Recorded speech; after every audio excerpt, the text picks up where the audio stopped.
So now it is being recorded.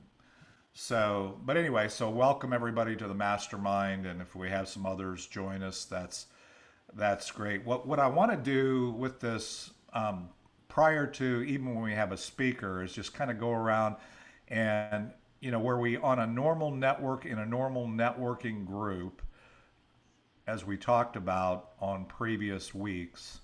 Um, you do 30 seconds, people kind of know, but we all, for the most part, know what we do per se. The more important thing then is how do we take each of what each of us are doing? How can we not only support each other from a marketing standpoint, and that's really what we're doing, right?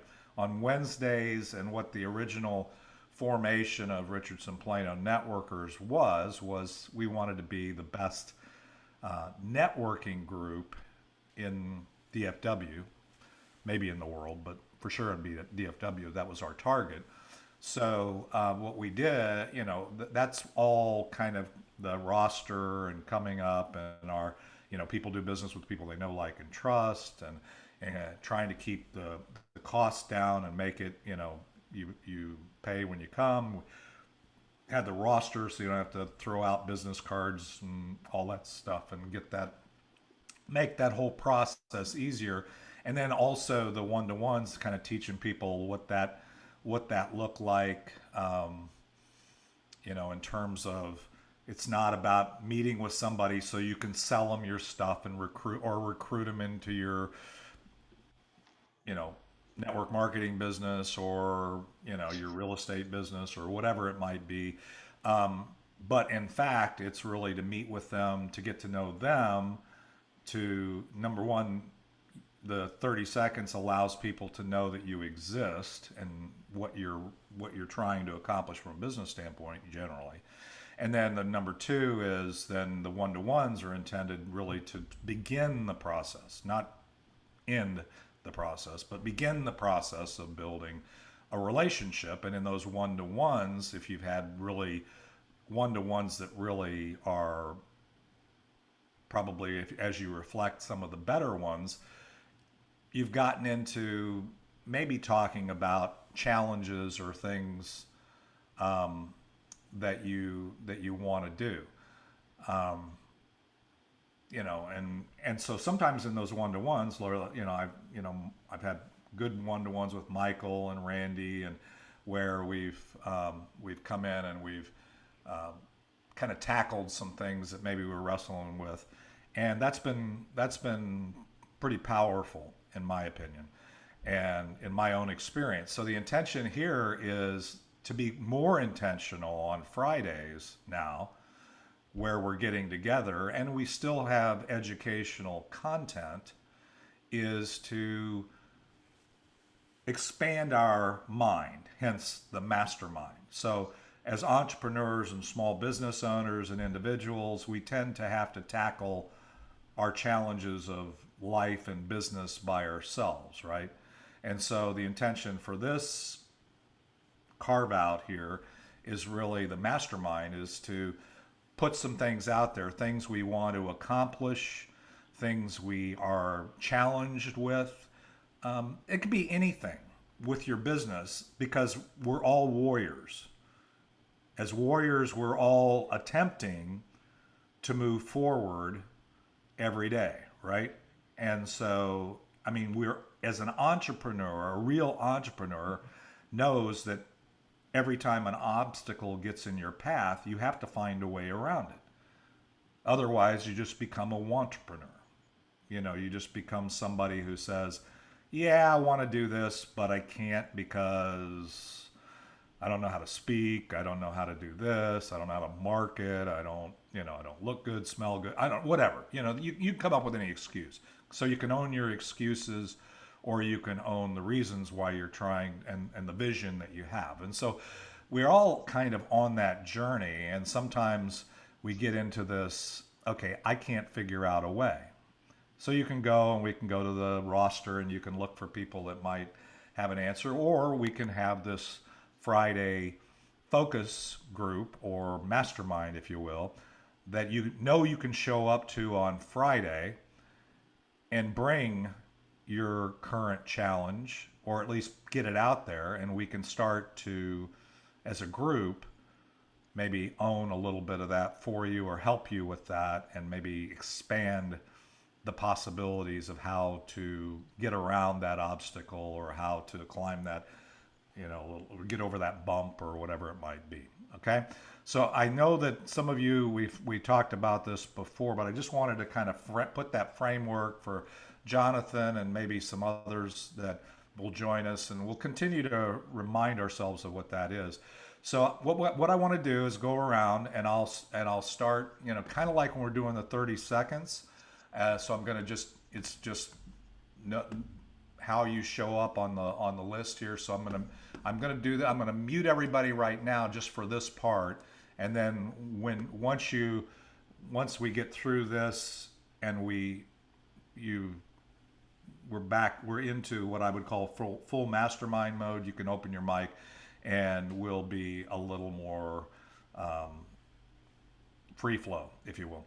But before we start, so let's go with, looks like Don, you popped up to the top when I muted everybody. So what I want to hear is kind of, for those that maybe don't know, your focus, what you're doing, if anything were possible, what you're trying to accomplish in the foreseeable future here with your business or whatever. And then also, I'd like you to share maybe any challenges that we may not tackle today, but things that anything you're wrestling with that we might be able to help you with, or that at least help you think about. Okay? So open your mic, Don, and go ahead. I got it. Yeah. I'm in the commercial real estate business for commercial real estate for small business owners. And I think one of the things that's happened to me, particularly in the last few years, is I've had a personal challenge and had to pretty much back away from the business for a couple of years to get my head straight again. And so I'm trying to get renovated again and back into the game. I've done a lot of networking in the past, and so I'm very familiar with how that works, and it's very valuable. I will say that. And so what I want to do is to renovate my relationships with my networking contacts again, and rebuild my business. And that's what I'm attempting to do. And so I think the challenge is right now is just to find enough groups. I've got this group and another group that I'm a member of currently, and wanted to reach out and find other groups that are valuable, that meet in the morning typically and don't have any restrictions, like Dave has promoted, being not industry exclusive, but company exclusive, some kind of open networking group that has realtors in it, because that's where I get most of my referrals. Don Sprague, and do, like I said, commercial real estate for small business owners. Okay, Don, that was perfect. That was actually, thank you. That's exactly what I wanted to get. And so really, without getting into the specifics, there's a couple things that you said, and I'm not, we're going to dissect some of these to the extent that we can. And so if there's something that somebody says, not only that maybe makes you want to have a one-to-one with them, but something that occurs to you as a member of this mastermind, today's mastermind, I would encourage you to make a note of that, and then we're going to come back around and give you an opportunity to maybe inject maybe an alternative thought, an expanded thought, or maybe for the person that's there. Because Don not only said, here's what my challenge is, but here's my solution. And okay, so he's thought of that.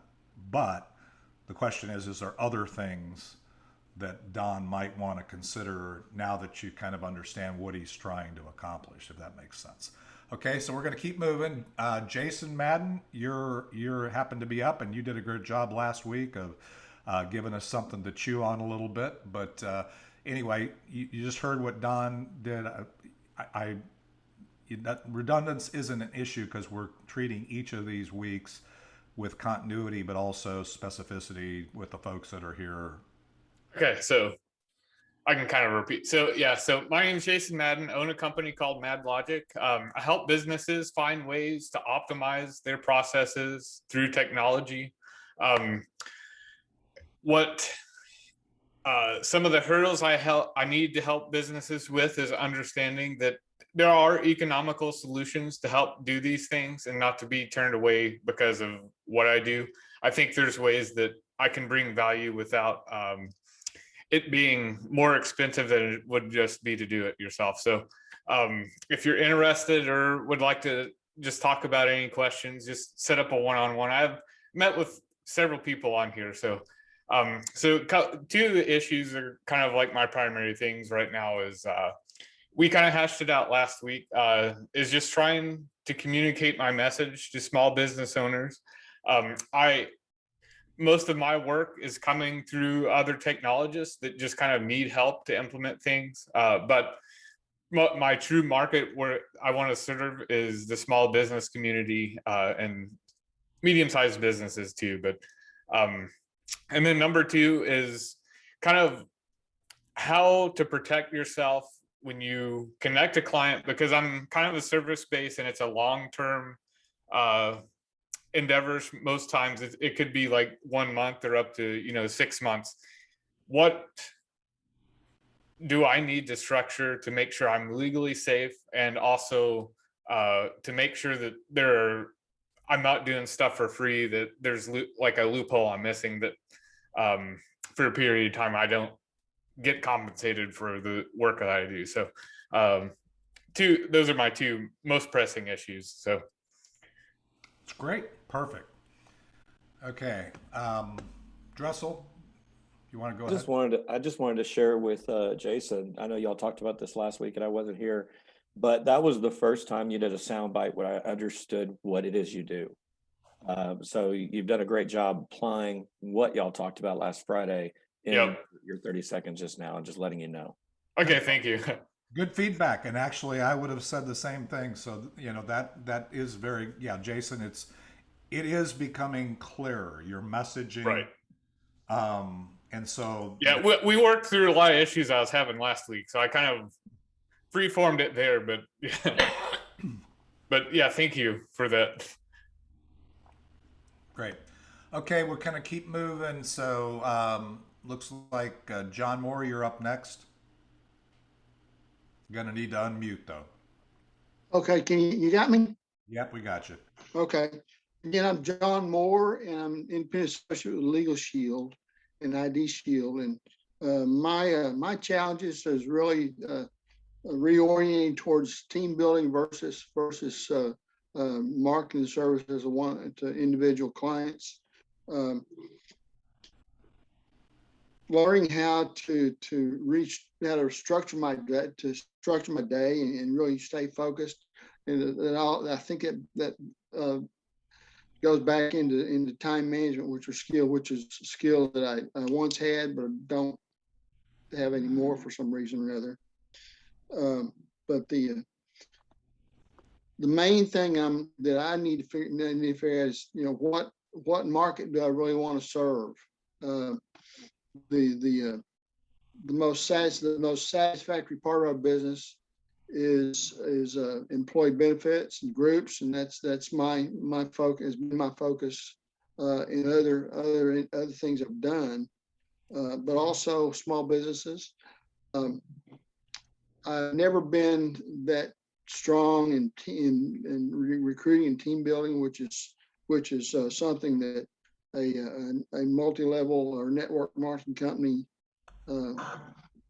typically does. So I've never really not really been able to find a comfort zone for recruiting people within the network groups, or recruiting people in general. So I guess basically what it boils down to is I stayed in corporate America way too long, and I'm not sure that I really know what I should be doing. Okay. That was a good summary, John, and I made a lot of notes there. So appreciate you sharing that with me and with the group. And so let's move on. Marv, you're going to have to. We want to hear from you today, brother, because number one, introduce yourself. I know you've been kind of listening in the last few times. I want to kind of hear. I gave a little bit of your advertisement last time, so if you're actually with us here, if you would at least unmute your mic and share with us who you are, what you do, and what your objectives are here. And if not, I'll move past you. But we would like to be able to incorporate you into this. I think you have some insights and thoughts that you can add as well. Not seeing you come off mic and video, I'm going to go to Mike Dressel. Go ahead, Mike. Did Jonathan go? No, Jonathan, for whatever reason, is showing. Go ahead, and I will come to Jonathan. Okay, sounds good. I just didn't want him to get skipped. So I'm Mike Dressel. I'm known as the medical insurance expert.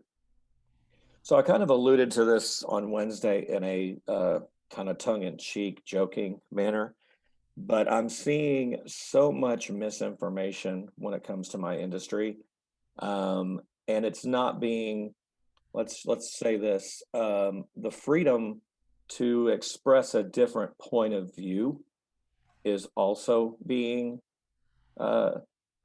pursued as hesitant with different subject matter, such as, sorry, I can say this because I'll use a story. So that's what I do. So there are NFL players who are saying out publicly that they're being mandated to do the vaccine, but they're saying things like, I want to know all the information before I decide to do that.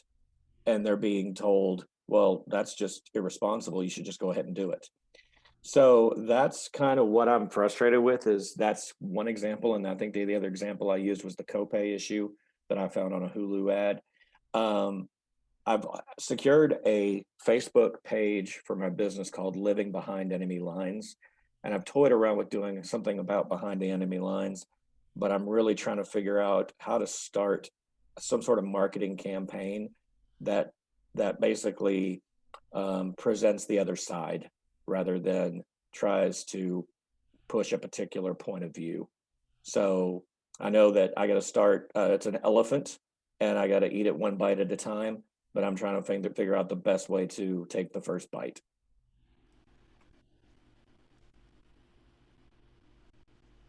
Yeah, I'm just making a note. So yeah, that's good.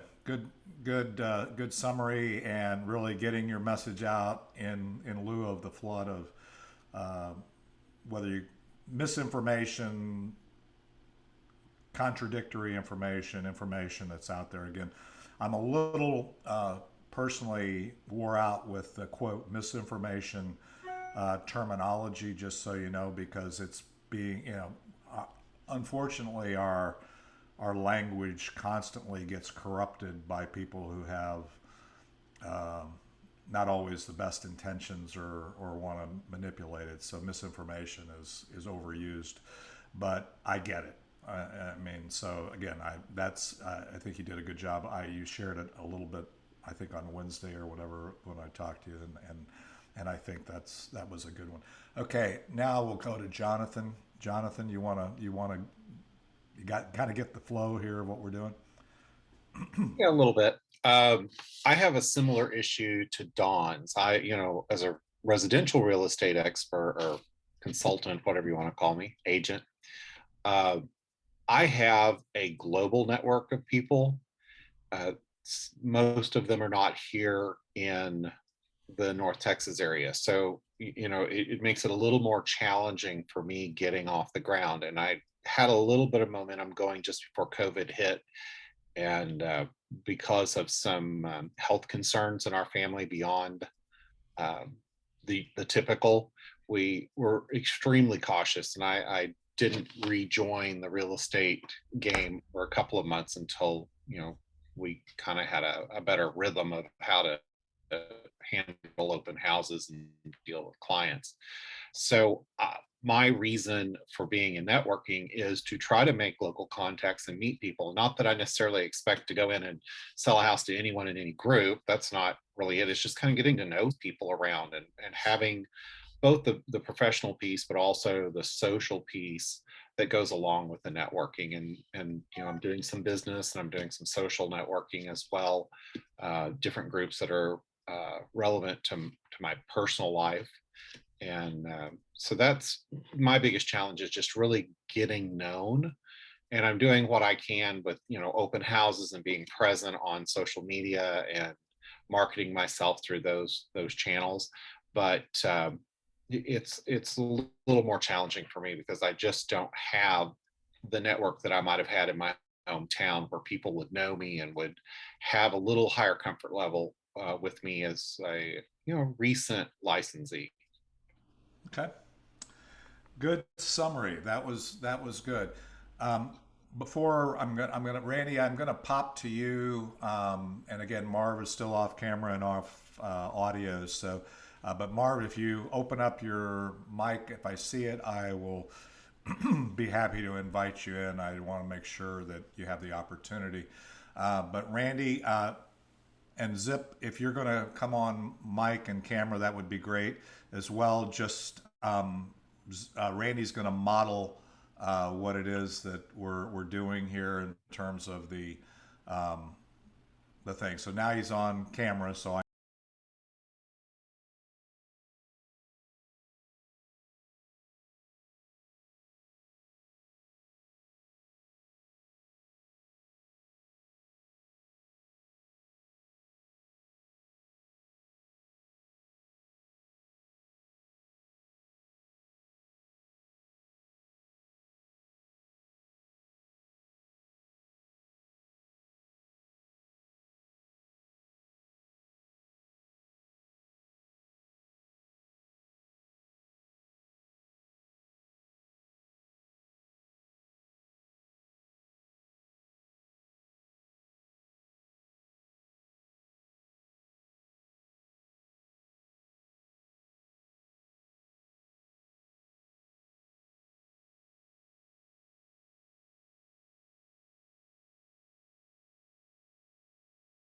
I found that I had a good way to help people, to help companies.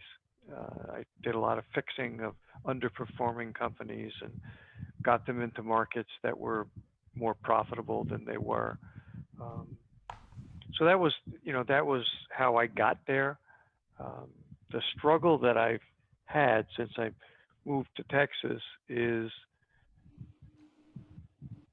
finding, I'll put it in simple terms, which is finding the right elevator speech to interest people in talking to me about what their issues are. It's gotten better, I can say. I've got a handful of clients right now. That's keeping me pretty busy. And I don't want to be inundated. I still want to be able to relax. But I want to be able to help people. And so, I'm open, and several people have helped me with thoughts and suggestions, but I'm definitely open to what other people, including David, think I should be doing, because I spent my life helping others tell them what they should be doing. So sometimes payback's a bitch, but I think it's the right thing. great. Michael, did you have something to add? There you go, unmute. So Randy, actually, I got some good advice from a banker, because Randy, you're in a space where there's so much that you do.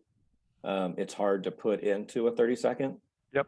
And so that's what the banker kind of told me, as with all the products I do as well. He said, tell stories in your 30-second. And that's a good way for people to relate to whatever topic you're talking about. If they relate to it, then that encourages them to think of a person that might need what that story's talking about. That's excellent, Michael. I've captured that. Thank you, sir. Okay. Well, I'm gonna actually, Zip just went off camera, so I don't know if he wrecked his car or if he's trying to pull over. So hopefully there wasn't anything serious. But I'll come back to Zip in a second. Mako joined us, and so Mako, what we're doing is just kind of going around, and it's more than a 30-second. We're actually talking about reminding folks if those don't know what we do, and then kind of what it is we're really wanting to accomplish with our business and what we're trying to do, and then any kind of challenges that we want to get out there to have the mastermind, if you will, the bigger group kind of think about. And we won't, like I said, we won't necessarily tackle every one in detail today, but it kind of gives us some fodder. And Randy, I didn't say this early on, he is a master scribe, if you will, in terms of making sure he's got his ADD isn't like mine. He's able to focus. And so he's been kind of making a bullet list of kind of things that we have, so that for future sessions and even follow-up one-to-ones with amongst ourselves, we can kind of drill down and maybe offer some things. Michael's thrown out a few things, and we will come back to talking about some of these topics or ideas or challenges. And so I'd encourage everybody that's not only speaking, but as you're listening, if you hear something somebody says that triggers a thought or an idea that you might be able to offer, then we'll come back to that and get that ball rolling, if you will. So Mako, go ahead. Hey guys, my name's Mako. My brother and I own and operate a small printing company called Bullet Graphics Center. We've been doing it for a long time. Just celebrated our 36th year anniversary in the printing industry. And my biggest challenge right now is I guess I'm going through a little bit of a different, opening a new chapter in my life from the standpoint of I'm getting to the tail end of my career. And so I'm transitioning from being a full-time guy here at the shop to, I'm not going to, when I say retire, I'm not going to be completely gone. I'm still going to continue here to help my brother, but maybe go from 8-hour days to maybe 3 or 4. Since COVID hit, I'm lucky to say that our business is back up and running strong, and even to the point where we're even starting to show a little bit of growth. And so I'm back in scramble mode now, just trying to get all my T's crossed, I's dotted, and all that stuff to try to get our business up and running smoother. But that's always been an ongoing challenge for my brother and I, even after all these years in the printing business. So anyway, that's where I'm at the point in my life with that career. We're going to keep the spigot open as long as we're still making money. And I'm not going to completely retire yet, but that's where I'm at now. Well, that's great. And we can chat about that, Mako, because Randy and I have had a number of those conversations, and I've worked with a number of folks. I've even, talked to some of the other folks in the group. I won't throw out people's names that aren't here, that are kind of in that stage, if you will, of what you're wrestling with. All right. Let's see. I still see Zip is still off camera, but Lloyd is on camera. So Lloyd, why don't you go ahead and you know the drill. You were here last week, and you did kind of shared some of the challenges and things. But since we've got some other folks here, go ahead and share kind of what you're doing and where you're hoping to go and what the challenges you're experiencing right now. So can you guys hear me? Yes. Okay. So what I do is I help people save money on the essential services that they use and they need, and they pay for continually. That's as far as I'll go with that. I don't really see it as a challenge, but this last week has led me to a different perspective to where my goal now is to meet with people to figure out how I can help them grow their business. My goal is to have, 30, 45 an hour conversation about them. Okay. And during that process to learn how I can help them grow their business. Now, I know most people think about, well, who's this guy and how's he going to help me grow my business? Well, it's not what I know, it's who I know. Okay. Somewhat in there, but mostly it's who. And it's mostly about what's between the two ears. So that's what I'm all about now, is trying to sit down with folks and help them grow their business. I do have one requirement, and then that is that they take the personality test so they can get some insights into themselves. Give me a copy so I can learn about them. If I understand you better, then I can help you better. And if you'd like, I'll send you a copy of my personality so you'll, profile, so you'll understand me a lot better as well. So that's where I'm at, and that's my 5 cents, and stick out with it. Okay. But I think that that's the first time I've actually heard it in those words. I know we've chatted briefly, but I think you and I need to sit down together, because I've got the what I know, and you're building the who you know. And my problem is finding the right people, and your problem or challenge is matching people's needs with the right solution. So we will get together, my friend. Awesome. If that's acceptable to you. Oh, I love that. You just Okay. got to take you got to take the personality profile. Send me a copy. Yes, sir. Okay. And let me know if you want mine. I'll send you mine. No, that's okay. I trust it. The specific personality profile he's talking about, because if you've been around as long as I have, there's a million of them out there. He's focused on the bank code. So, and I think it's actually pretty effective and simple enough to do that it kind of gives you an idea of where people kind of land, and how to improve your conversation and ability to focus on what it is that will help them, as well as them in knowing also yourself. So Dave, I'll say that I've taken several of these personality tests working at IBM, and this is the first one, the only one that ever gave me an aha moment.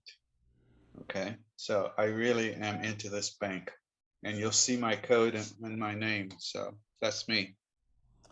Yep, you're one of those zealots now, so that's okay. Yeah. Some of these bank code people, especially the ones that monetize it, are become almost like religious in their commitment to that. So I'm not there, but I do think it's a worthwhile tool. Okay, let's keep moving. I want to make sure, Zip, you're now on camera again, so want to open up your mic. It looks like you made it to where you're not going to risk your life by talking to us.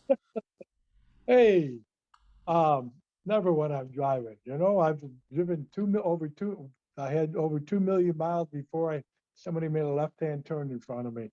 So I learned how to drive in Chicago during rush hour when I was 15 and a half. And I drove semi trucks in Chicago too. So 18 wheelers. Okay. So my thing is finding the right people and then following up enough, because I'm passionate about my industry and the hemp business and the weight loss, the cleansing program.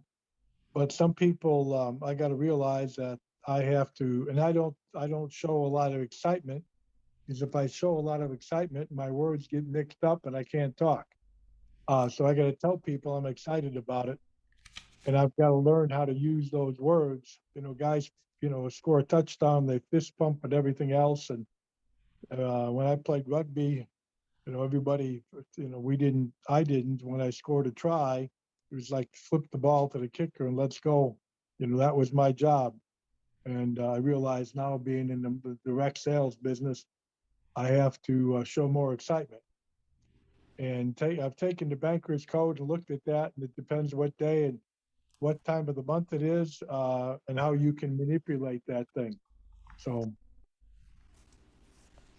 Okay, so and that's. Isn't the intent not to manipulate it? Yeah. Al, I think none of those things serve you if you try to make if you try to anticipate what the answer is going to be. You know, then all of a sudden it's grafting. But anyway, okay. So let's keep. I want to give everybody a chance here. So thank you, Zip, for sharing that. Let's see who haven't we. Marv's still off camera, so I'm not gonna. Uh, he knows if he hears me that he can open his mic and I'll Don engage. Huff new? Yeah, Don hasn't joined us. Don, Okay, good. what we're doing here. Randy, you flexing your muscle, or you're going to give yourself a shot? What is this? No, that's to get rid of the pain. So anyway, Don, what we're doing is this isn't.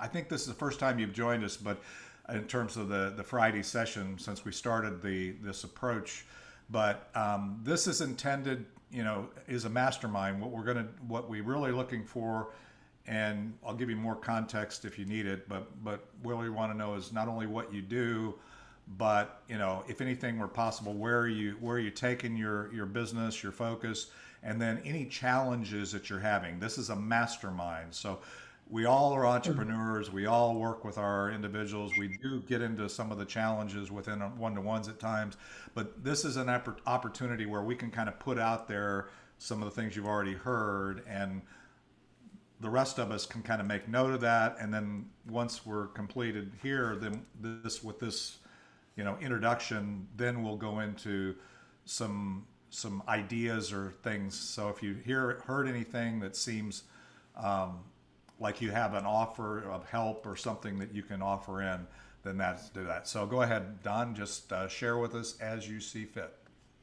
Okay, yeah, I was with you last week when you were talking about Oh, this. that's right. So we're just kind of getting started on the format now. Right. Yeah, masterminds are good. It's a good place to get advice and learn from people who've gone before and solved these problems. I think my business has been doing real well this last month or two. I'm pretty over busy, which is. Can you since everybody might not know exactly, go ahead and we are recording this, so you feel free to put Okay. So not just what your challenge, but what your graphic, amazing graphics artist, that kind of thing. And so share that, and then kind of. So I'm Don Huff. As Dave said, I'm an amazing graphic artist. I design and illustrate information that communicates, educates, inspires, and entertains. What that looks like is logos and branding, business cards and brochures, websites and social media, and exhibits of all shapes and sizes. This week's fun project was Space Monsters for a role-playing card game that a college student was working on. It was pretty fun. So I do all of those things. You can visit my website. It's in the chat at donhuff.com to see all the work I've done over the years. This week's challenge for me was getting up the courage to say no to a client when they are gone beyond the boundaries, gone beyond the realms, gone beyond the scope, or just making bad decisions, are ruining my good work in various reasons. I got some courage up for one client today who was a pro bono client, so I guess there was less fear there. But it was for a Buddhist group I was going to. They had me design a logo for them last year, and the logo went into like revision 15. And he kept saying, "This is great, it's all done, but can we try one more thing?" And he came back to me with a completely different idea this time a year later. And I was like, "Dude, you're a pain in the butt." What do how do I say no gently? I was really busy and didn't have time for him on Monday. So I was kind of abrupt with him. Then I was just less busy later and more into chatting, but he's just, the email came today. "Oh, this is great. It's a keeper. But could we try putting a red circle around it?" I'm like, "No." Good. and you just put a giant stop sign on it. And then I'm like, I said, he goes, well, I wouldn't do that. He goes, all right, Don, well, I trust you, but can I see it anyway? I'm like, I'm 20 minutes on the phone. I've got an email. I've got to remake the file and send it to him. And I'm just like, so I was practicing saying no to him. And then he was like, can we get stationery with that? Is that coming with the logo design? I'm like, no. But this was, like I said, this was a pro bono job, and I don't even go to his Dharma center anymore. But, it's difficult when there's bigger fish, bigger, afraid of losing a bigger job, or, Yeah. when it's always a struggle, when am I just being a service provider, or when am I being an artist? And, how much is too much? Some clients love my logos, and the first one is great, and they get off with $120 logo. Another one will change it 20 times, and it ends up costing 600, and Right. it's worse. So I've been struggling with saying no in general in my life, but more particularly with business, when there's that fear of, losing a client, or. right. And that's actually, I think, in different ways, we've heard kind of similar concerns about getting your message out, offering services, getting the uptake on the services, and then the flip side of that is if you get too much uptake for stuff that you're offering for free that people should be paying for, what does that look like, and how do you fire clients is a challenge. I've never fired a client, and this one actually came up with $250 for the revision It's progress. Michael, this time. But I was just talking with him, so I think Michael had something. Yeah, Michael, were you going to offer something here? We're going to. Yeah, in my industry, and Don, that medical insurance right now. So yeah, medical insurance, I always have those ones that get high maintenance, as I call it. But I had to get to the point where I'm very empathetic, but I got to the point where I had lectures similar to what Dave has talked about, and some other coaches that I've had, where that you have to take the time and figure out what the value of your time is. And almost when I keep that mindset, it almost emotionalizes the conversation to a degree. That way I can be in my head, yes, I'm empathetic and I'm trying to help them with my product, but in the back of my mind, I'm like, how much time am I spending with this particular issue that now I could have gone on and done something else that's more money generating? And so it's where you're not de-emphasizing that person, but you're keeping things in priority for your own growth, to make sure that you're not sacrificing your growth for their concerns. Yeah, the client who is 90% of your time and 10% of your profit. Right. And that's how do you that's send? always, I've never had to fire a client. Yeah. Well, I have, and probably will as well. But there is a balance, and it's funny because just to stay on that topic for a second, we all, that's one of the flip side of that is also the case with entrepreneurs is you don't want to turn anybody away. You don't want to focus on, you want to focus more broadly than you should. And so part of it, I'll use actually one of the things that I learned in building cars, which sounds weird. But I learned that if the closer you got to shooting the engineers and getting on with production, which was a thing that we said in GM Assembly Division when we were building cars, the closer you got, and then once you got into production, the correction of a problem or turning around a relationship, it gets harder and it gets more expensive, and and the time to do that is a lot. So I would submit, and in a general sense, and I'd be interested in anybody else's thought process, and I'm not just focusing on Don, is really you kind of got to look at yourself and say, okay, what are the gates that somebody goes through where and how much time am I going to invest? And it should be, if you're not thinking of it as investment, then you're not thinking of it right. Everybody's heard me say that before, is how much do you want to invest at what specific point? Because if you go past that because of maybe fear that you're going to offend them, or fear that you're going to lose a customer, or whatever, then it's going to start sucking the life out of you, sucking your time, and it's going to cost you more than you want. So and I'm not suggesting that that's the same with every person you encounter, right? But there will be those, as Michael called them, high maintenance clients, people that are going to take. And that's kind of like in the networking group too. There's people that are takers and people that are givers. And the people that are given will probably give to a fault, and people that are takers probably leave this group, because that's not what we're about.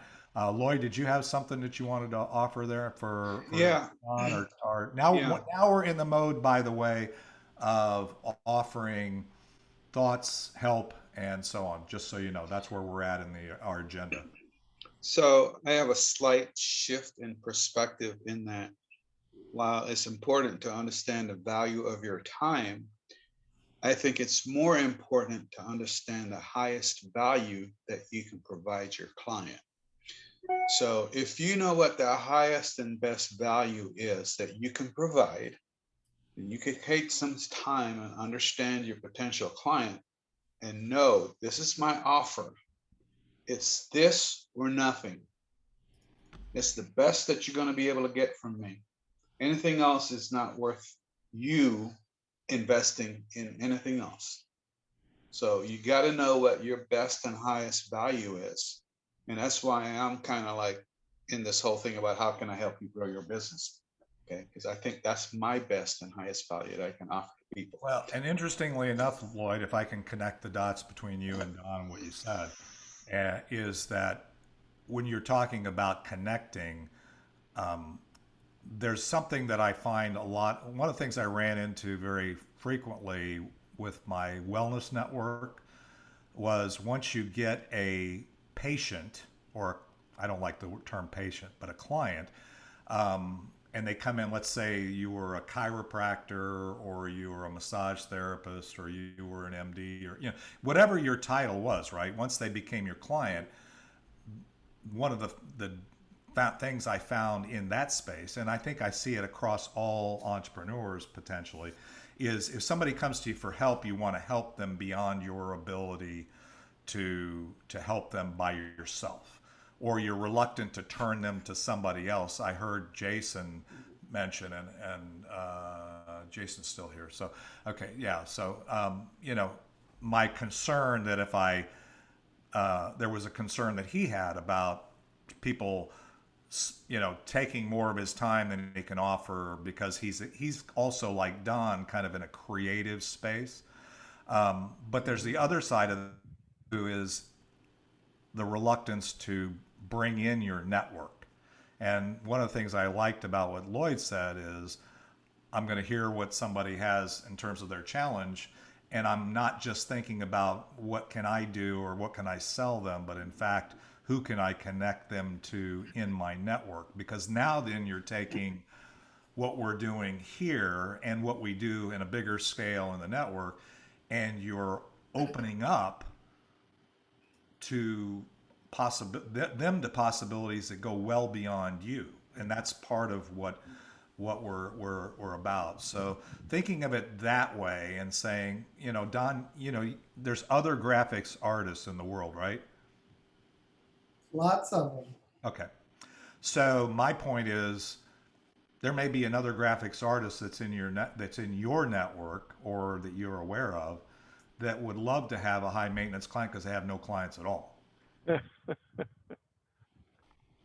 have a little perspective as well. In my industry, I'm not allowed to provide advice or opinion unless people become my client. But what I found works for me is set boundaries up front with everybody, and just say, this particular one may be a pro bono, but it's only a pro bono to a certain extent, and that they have to understand that coming in, because they also have to understand that you're a professional.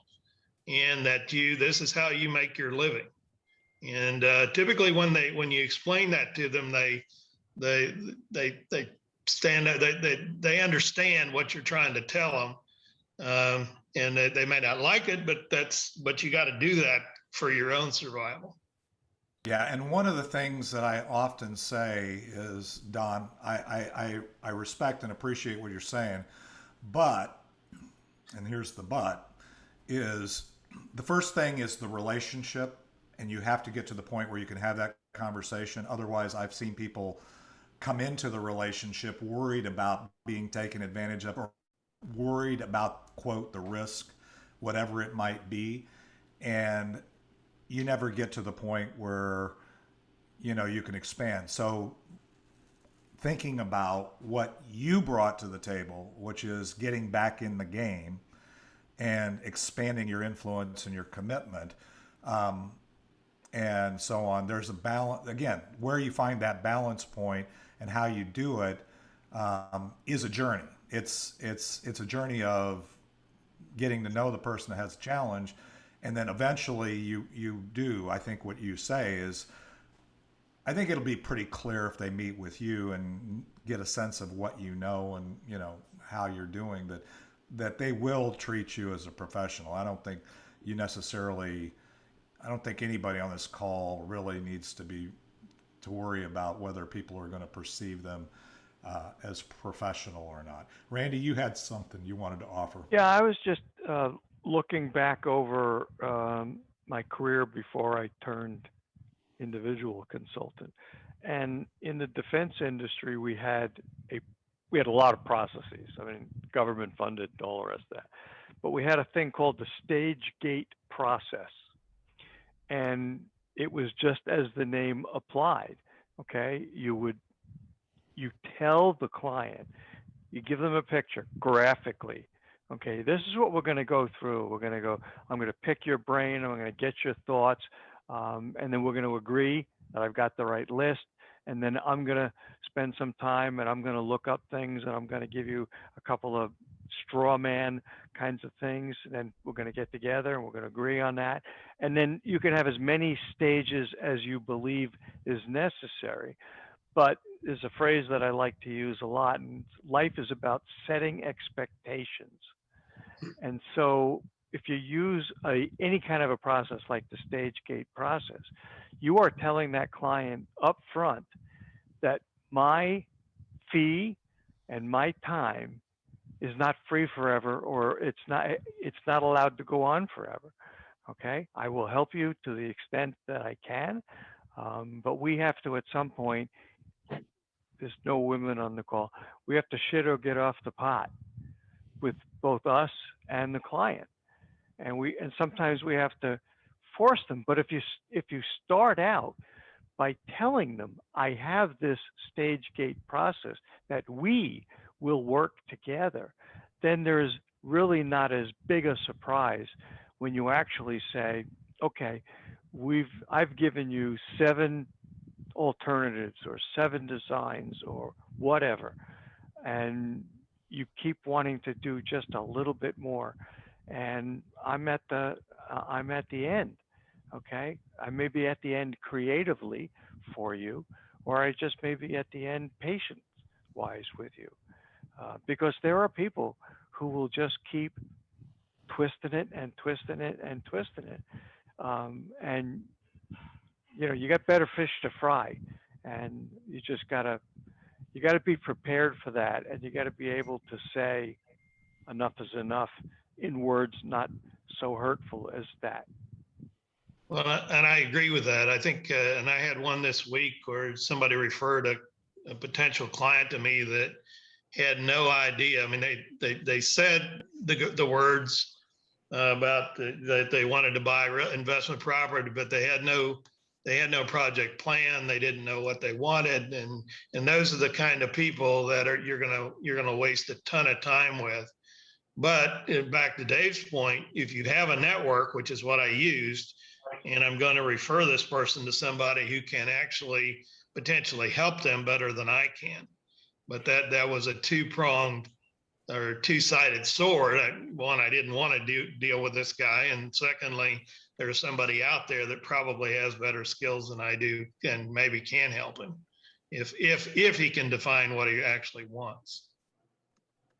John, you had kind of raised your hand. Did you have a question or? Yes, I was just listening to some of the comments, and particularly some of the things that Randy was saying about setting expectations, and goes back the probably the most valuable sales training I've ever received was through the Sandler sales technology, which is setting the expectations, defining what the process is, and then telling them up front what you're capable of and what the limits are.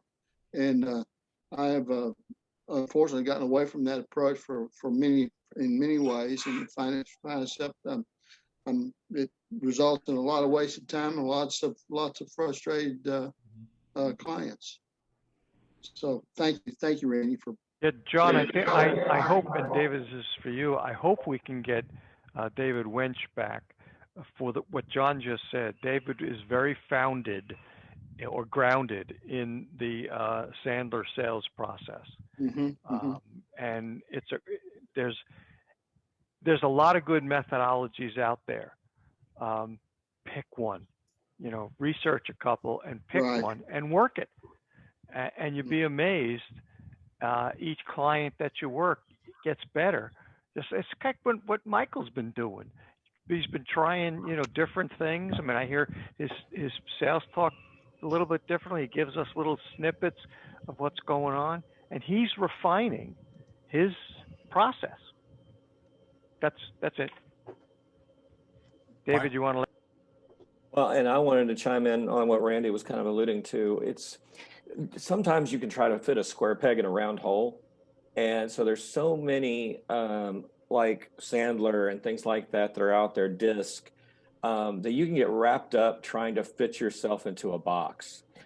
So I would say know yourself before you go to those programs so that you can find the best fit for you. Because I love Sandler, but there are people I talked about about Sandler and it's going right over their head. And I'm like, okay, they don't get the Sandler, but maybe they'll get DISC, and so it's one of those things where you have to find the right thing for the right salesperson to kind of gravitate and kind of get the aha moment of how they're going to be the best person for themselves and their clients and prospects.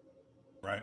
And the thing is, interestingly enough, I'm really loving the fact that we're having this particular conversation, because our speaker next Friday that will address our group, this mastermind. And I would encourage you as much as possible to view yourself as a core to the mastermind. If you just joined us this time for the first time, or you've been to a couple of the others, because the intention here is to create this continuity, not only of thought at the moment that we're doing it like now, but also kind of a collective memory, if you will, of the challenges that we're each bringing to the mastermind, and say, hey, I remember that, this guy was having this particular challenge. And next week, Improv Your Business is a lot about the process and being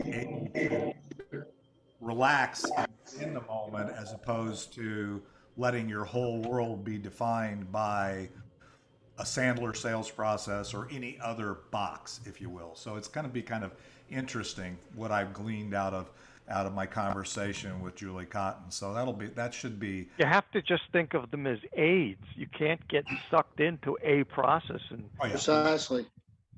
Yeah. In fact, I say, I've had many conversations over my career with people who saw themselves as a screwdriver, instead of realizing that there was somebody that had a whole list of tools, whether they had them or they had access to them, that they could bring to the party. And they kept forgetting where they were, and everything looked like a hammer. And so I didn't feel like being a nail, so I got tired of the conversation.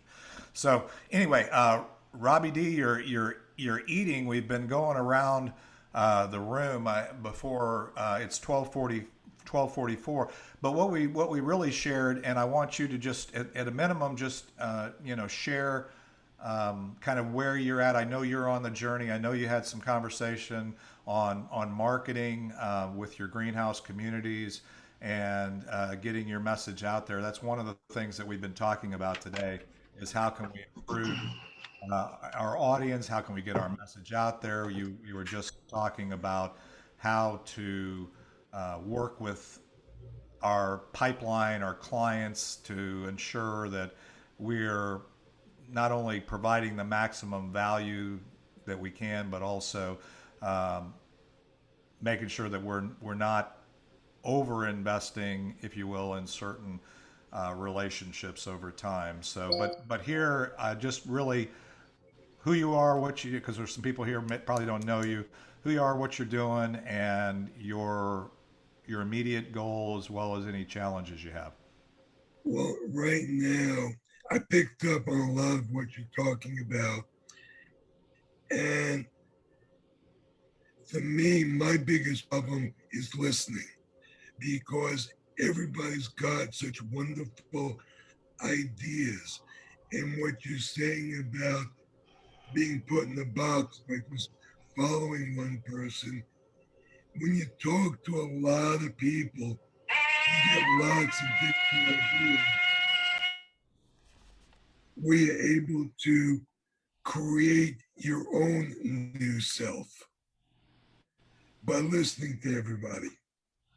Right now, I'm getting ready to launch greenhouse communities, and I've listened to a lot of different people and their ideas. And some people say, oh, you got to go buy property and start building greenhouses. And, and I've had other people just go for it. And I like the idea of just go for it. So I'm basically launching my company, doing a test marketing, getting out there. I'm going to be taking orders on greenhouses. I'm going to test, do a market test of absorption rates for selling greenhouses, and then using my back orders to be able to get more financing. But if I don't get the orders and it doesn't work, I don't own a bunch of property and a bunch of greenhouses. So I'm trying to launch it as a test market to see how many adopters I can get. Okay. Different approaches to different problems. So the challenge really is how do you move forward with an approach of really getting market awareness and getting adoption of your greenhouse concept, but yet keep that in a manageable way, and then begin to not get ahead of yourself. Not unlike, I mean, it may not seem like the same, but the way I hear the challenges, you get a client, have you ever felt like the dog that caught the bus? You start chasing a client, and then all of a sudden you catch them, and then you say, now what the heck do I do with them? And so, that can be the case as well. And as Don was talking about, I think before you got on, but one of his challenges, Don Huff, is that you get a client and you're doing some really good work for them, and you're getting down the road, and then they can become a resource, a time suck, a money suck, or whatever you want to call it, where they're I'm not sure where that's coming from. First we have Tarzan, and then we have feedback. That was me. I sent my boom into oscillation. Sorry. That's all right.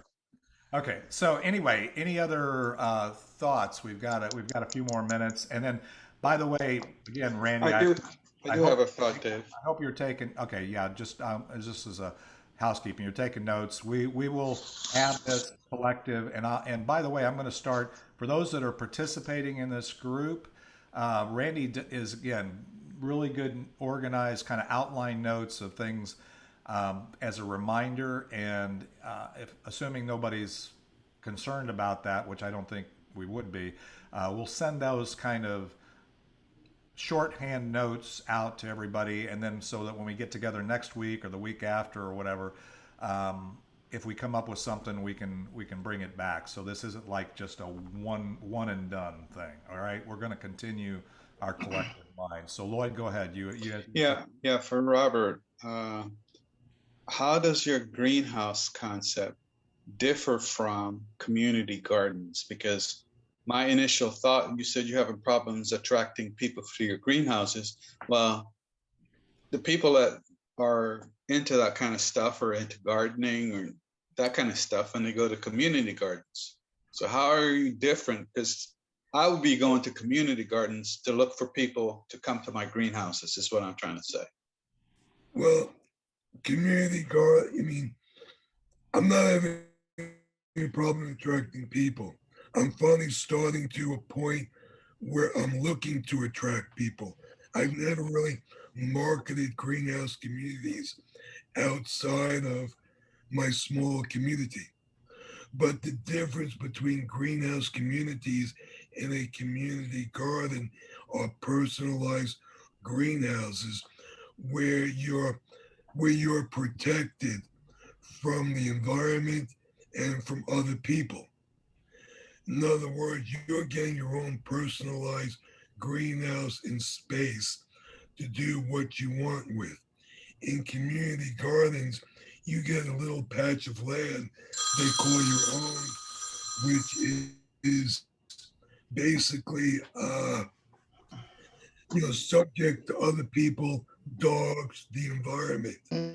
So I've looked at community gardens and I've looked at big greenhouses where they give you your own table. Unfortunately, that doesn't give you protection from other people, as well as the pride of your own greenhouse. People live in apartments, people live in private houses. People that live in apartments have no place to garden, no place to take a chair and put it out in front of your greenhouse and relax. I'm giving you your own personal outside space in the form of a greenhouse where you can grow your own food, you can grow food to sell, food to donate, and it's a social gathering place where we'll have areas for meeting rooms for like-minded individuals to group together in a community. So there are some similarities between a community garden and greenhouse communities, but the big difference is your own personalized greenhouse with property versus a little patch of land where you get to garden, or a little table in a big greenhouse. This is yours. To do what you want with. All right, and by the way, we that's good discussion in terms of just kind of getting a sense of what your thinking is, and I know that you're working based upon conversations that we've had already with marketing expertise or what marketing to get get some insight into how to package that message, if you will, so that you can put it out. So the differentiation between, I mean, in this case, greenhouse communities and other options, some of those things will be clearer as you go through. Mako, you had something you wanted to offer? Yeah, just a couple of quick points on some earlier conversations. Don Huff, be careful. Don't do so many pro bono jobs is my advice to you. I know when we first opened our print shop, we used to do free stuff for everybody. Then all of a sudden, you get a reputation. Oh, you need this thing, go to Bullet Graphics. They'll do it for free for you. And people would just pile on. We had to cut that off. And also when you start doing stuff for free, you get that that puts a value on your service, and people start seeing your service as a cheap, inexpensive thing to go after. And I almost never do anything for free. Yeah. careful of that. And my other one's for Zip. Zip, to practice your, effectiveness of your presentations. I don't know if you've ever joined Toastmasters. That's the first thing I ever did when I started my business, and it's helped me tremendously. But now currently I use my wife, or I get a couple of friends and use them as a focus group to practice any new presentations I have. And they give me instant feedback. My wife is brutal. She'll give me, she'll slap me down if I'm not being effective with what I have to say. And anyway, just a couple of thoughts. Yeah, actually, that's actually a really good thing. So one of the is fair game in the mastermind. You can't, I don't want you to just show up with this, but if you have, just like Jason did kind of impromptu last week when we didn't have a speaker, if like you have a presentation or something that you want to market test or want to get some feedback on, this is a good place to do that. This mastermind. So if you do have those, Zip or anybody else, or you want to exercise your thing, that's a possibility. Just reach out to me and we'll do that so that we're not trying to shoehorn it in. Michael, did you have something? Yeah, I did. I wanted to give Robbie D. I know you've got marketing people, but I wanted to throw another kind of avenue at you that I know of. It's on the wellness space because of what I do. And so I had it goes back to the story side, actually, Randy. But I had a lady that I knew that lived here in Plano, and she was a nurse. So she knew everything that she should be doing, but she kept getting sick all the time. And so what she ended up doing was basically moving out to the middle of nowhere, way out and do her own garden and grow her own vegetables. And now she's never been sick a day in her life because of how much the chemicals in our food is buying from the store. So that might be another avenue, Robbie, that you can kind of promote as far as a wellness program where you can grow your own vegetables and get away from, the chemical aspect. Because there's more and more people are thinking about that aspect of life nowadays. Yeah, and Robbie, Robbie, don't respond to that just because we're down to 12:56. And so, but we will not. I'll leave the mic open. We can have some additional conversation, but I do want to do the housekeeping stuff. So, again, this was great, great introduction, great understanding. I took a lot of notes. I know Randy took notes. There's a lot more that each of you have brought to the table that we can drill down on, and if you find us having this conversation, beginning this journey together, then I would just encourage you to continue to come back on Fridays and make sure that we're not only that your contributions are helping other people in future meetings. And by the way, it's just like our 30 seconds, right? If you identified something in this mastermind where you could go help, Randy or Don Sprague or, Don Huff, or specifically, don't wait till next Friday. Reach out to them, have a one-to-one, offer that up. That'd be a beautiful thing. So don't just limit it to that, but we will revisit these things. We will have a speaker. Again, Julie Cotton will be talking next Friday.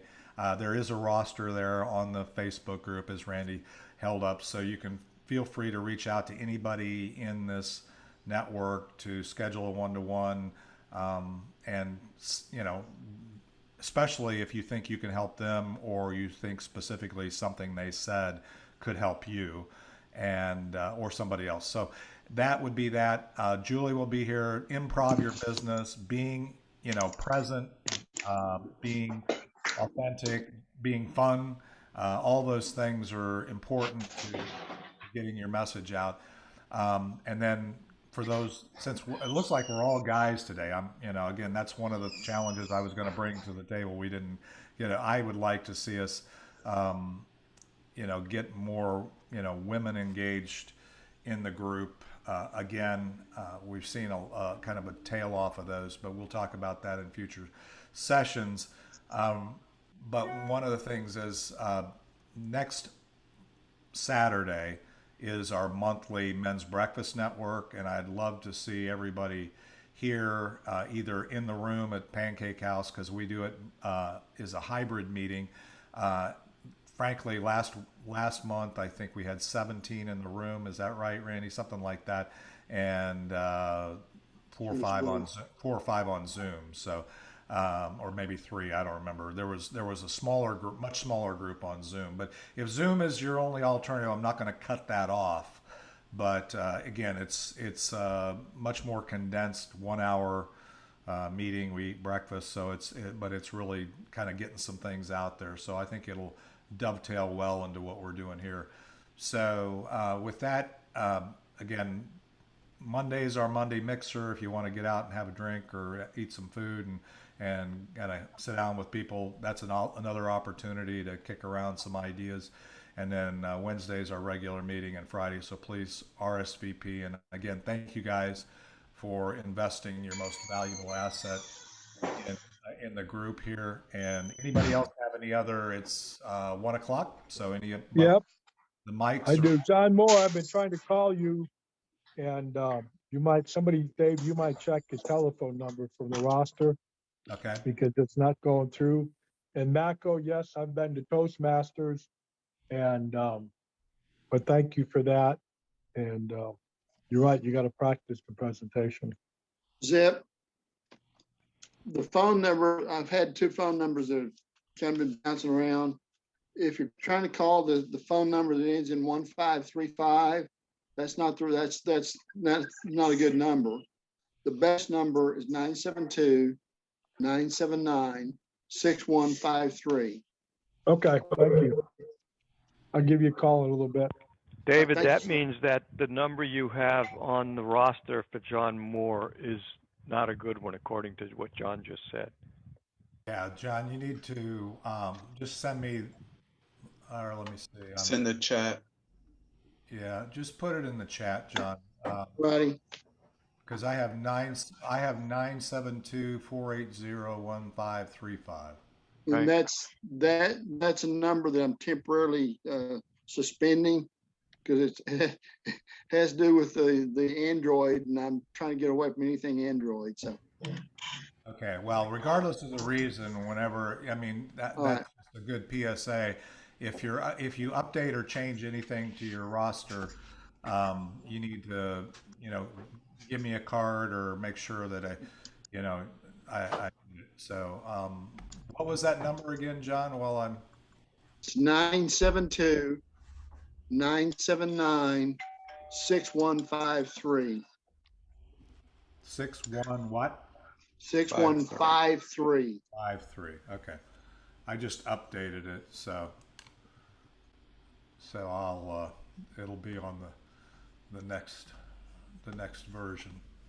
So I was going to share one thing. I didn't want. So I think there's some intersecting things between Randy, Don, me, Robert, and it's all about how can we get our message out there, sharing our what we do well, and I think it can be the combination of some of the influencer trend with marketing and trying to share knowledge for free without sharing what we do for free, and it's a balance. I don't know. I feel like there's some intersection there, but I don't know. That's all I got. Observation. Okay, so, and actually that's really good. So here's what I would offer is for the next, what I would call pure mastermind, which will probably be week after next, unless I end up with a compelling speaker that we want to entertain. And again, you guys are going to get to vote on some of this, though. So I'm going to throw it out there and say, hey, we got this person that Jeff wants us to bring in as a speaker or whatever. At least to some of you, it might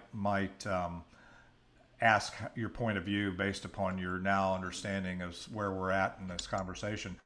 But Jason, yeah, it wouldn't be a bad conversation to create a little a deck or a list of questions that the group has regarding finding that balance point in terms of what you give away for free, what you market, the value you're trying to provide, and how to find that balance point that that we're wrestling with in terms of getting what I always said is, you got to get market share first.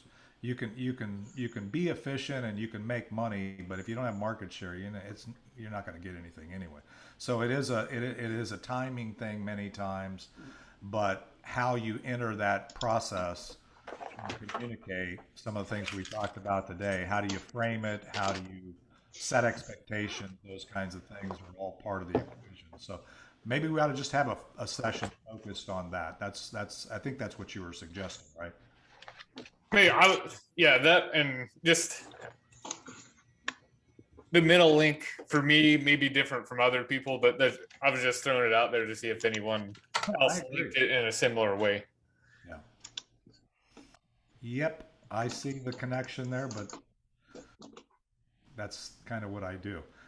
Any other, anybody can talk now. The meeting is.